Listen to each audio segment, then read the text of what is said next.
we got a dog when I was over there. We named him Bumpy because he had a lot of bumps on him, which is not clever at all, but that's what we named him. Hi Bearcats, welcome to the next episode of the Bonita Interviews series. I'm Alexa, and this week I had the pleasure of interviewing Miss Mendoza, who teaches English. In this episode, we dive into her life living overseas in Spain. Let's get started. Thank you for being here. My pleasure. Okay, so let's jump into questions. Tell me about why you decided to live overseas in Spain. It wasn't so much I decided as that's where my dad was stationed. He was in the Air Force, and so I had to go. Although he had a choice between, I remember him coming home and sitting us down, me, my brother, my sister, my mom, the 5 of us, and saying, we're going to move. We moved every 2 or 3 years, so that wasn't abnormal. And he said, we have a chance to go to Spain or to move to, and there's some random state in the United States. I can't remember which one. And I was like, we have to stay in the United States. I can't move to Spain. I was 6 at the time. And he said, why? And I said, I'm going to forget English and only know Spanish. I was terrified of that. That did not happen.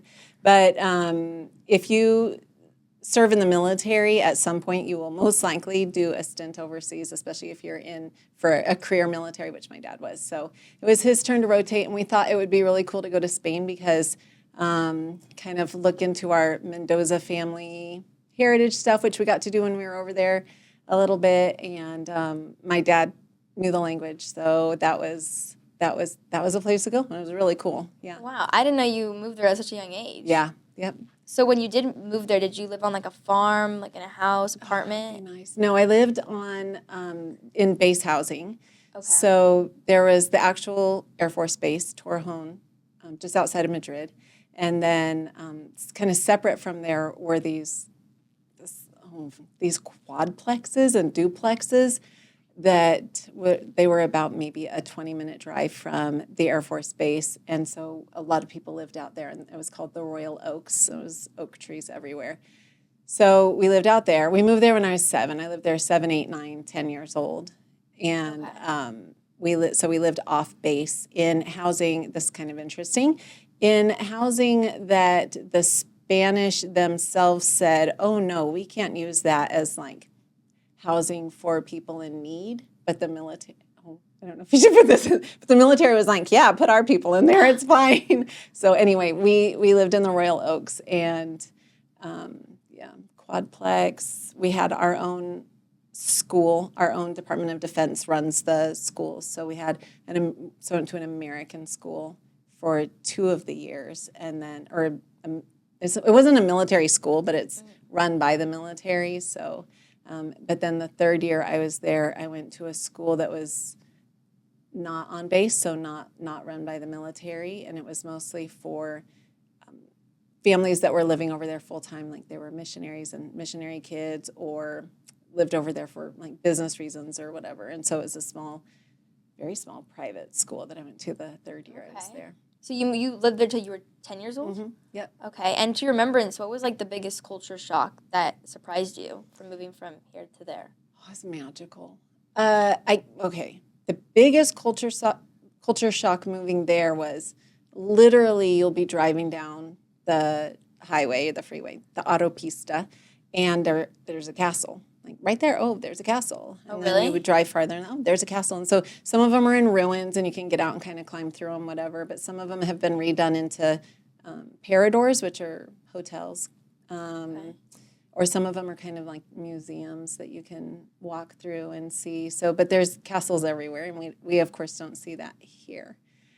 I think actually the biggest culture shock was going from Spain back to the United States, because while I lived over there, Madonna became famous. Michael Jackson became famous. Jellies, like jelly bracelets and jelly shoes and jelly everything became famous. And we had never experienced. We hadn't. You didn't even know. We knew, I knew who Michael Jackson was because he was very popular in Spain as well, and I knew who Madonna was. But coming back over to the United States and going to school, and all the boys are wearing like one glove on their hand, and all the girls are wearing like all the 100 bracelets up their wrists and everything. And it was complete culture shock. And over there, yeah, it was wild. And then Also, when we lived over there at the time, there wasn't, a couple of people had a satellite dish, but it was a satellite dish that took up your entire backyard. So it wasn't like today. If you lived over in Spain now, you could stream on your phone, whatever, and get American shows, but we didn't get any American shows over there. So my grandma would VHS tape record like cartoons for us or movies for us and mail them over to us so that we could watch them. Annie came out when I was over there, and we watched Annie. So you didn't really know, Constantly. like, it was just in America, like, you didn't really understand it. It was very much kind of like being isolated for 3 years, and then stepping back into America with all of the wildness of the Madonna, Michael Jackson, everyone was moonwalking. I had no clue. And then the jellies were weird. And then like the cereal aisle. I remember coming back and going down the cereal aisle and being like, we've never seen this before. And it was so exciting as a kid. You know, that was probably a really exciting part. Yeah. Yeah. So did you, like, coming back to America, did you find it hard to, like, fit in with, like, your peers a little bit? Like, you didn't really know what's going on? It was a little rough because this random memory.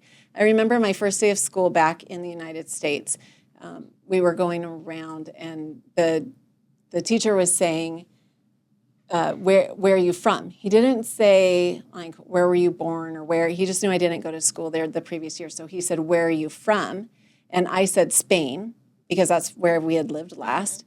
And so everyone thought I was, like, a Spanish exchange student, and they're, like, trying to talk to me in Spanish and everything. And I'm like, no, like, I'm American. I was born in Oklahoma, but I moved over. I was only over there, and I was so confused, like, why are people talking to me like this?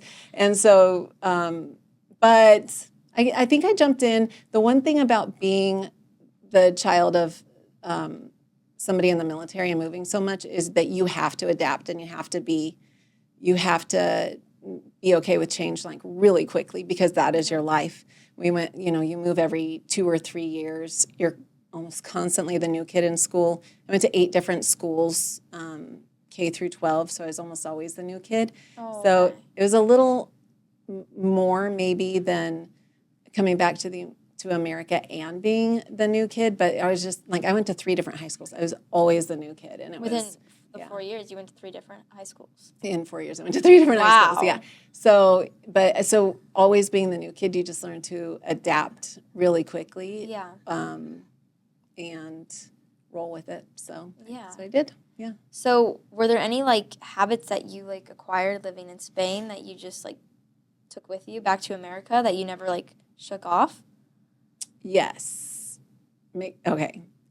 Going to McDonald's over there was a really big deal because we had to travel to downtown Madrid. And I don't know, I remember it being 2 stories, and it was, I'm sure it was just tile, but it looked like marble. And we were like, this is such a fancy McDonald's. It's made out of marble. Anyway, but you had to order in Spanish. And I remember coming back to the United States and like ordering in Spanish here. And they were just like, what do you mean by that? So...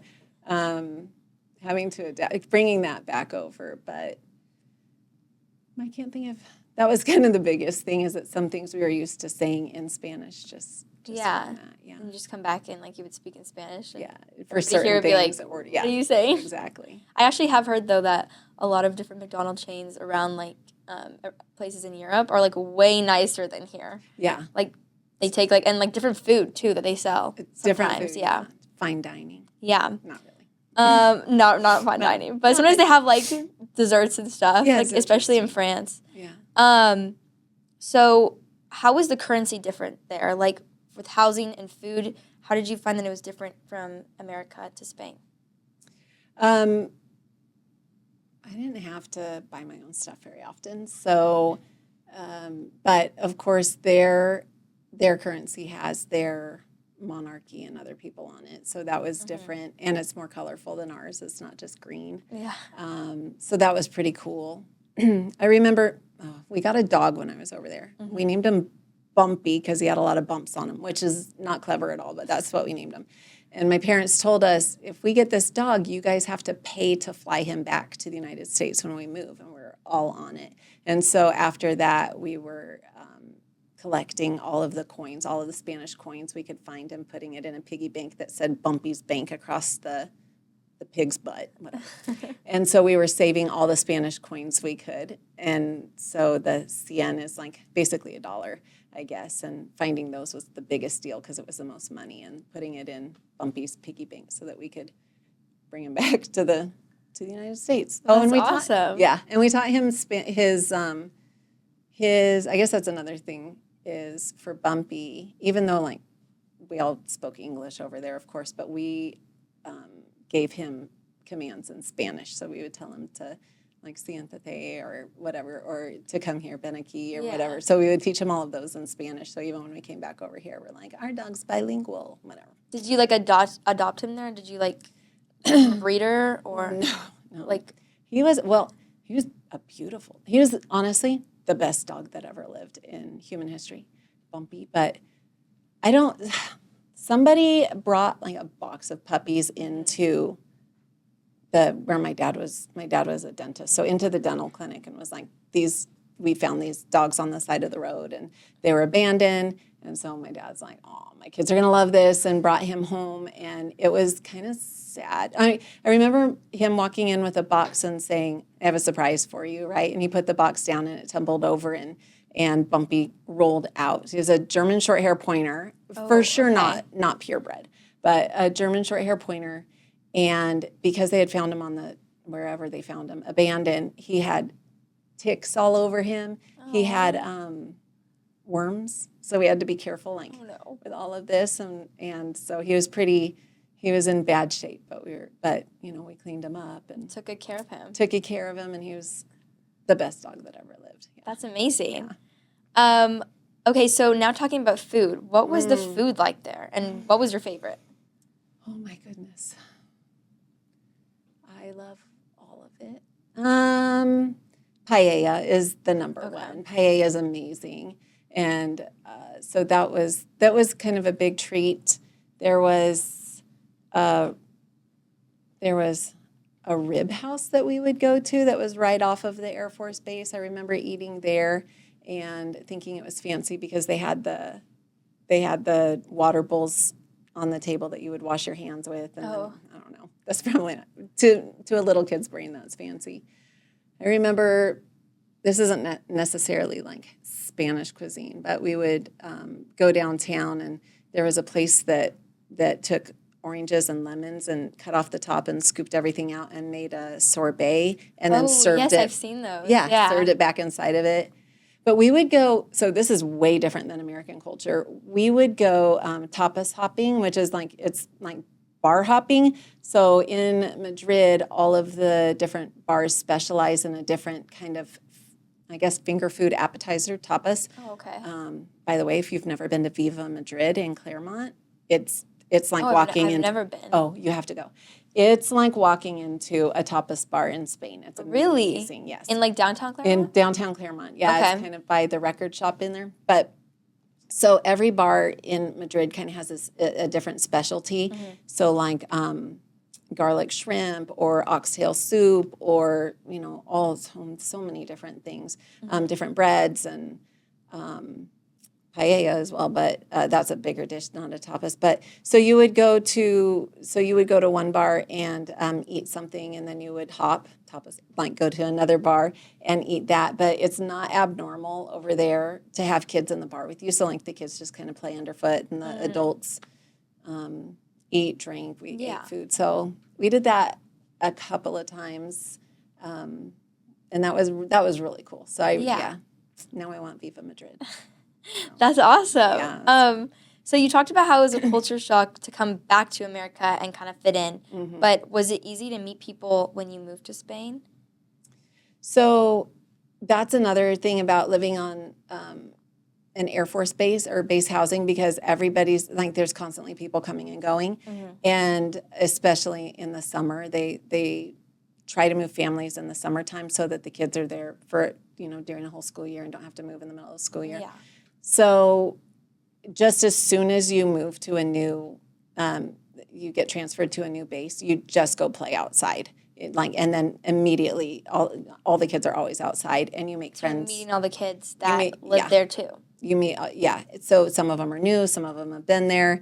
There aren't a lot of sappy goodbye parties either, because it's just part of being an Air Force brat, or like, having your parent in the military, that people are going to leave and more people are going to come. Yeah. And so we just go play outside and meet new friends. And everyone's always a new kid on base. So it wasn't that hard. It wouldn't be like, I think, probably coming to Bonita, when most students have gone to Ramona together and even to the elementary school together, coming here, it would be really difficult. But I think it's just kind of the norm on an Air Force base. So Yeah.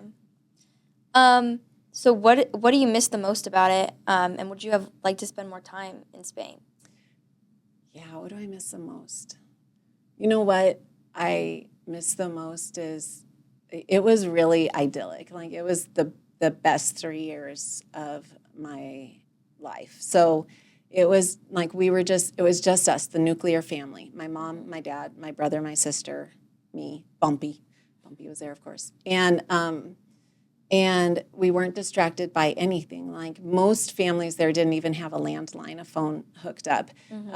There wasn't television unless, there were Spanish stations, but there wasn't. So we were always, so it was like just this, like we were in our own little microcosm, and just, I think, a really precious family time without a lot of the distractions that we have today.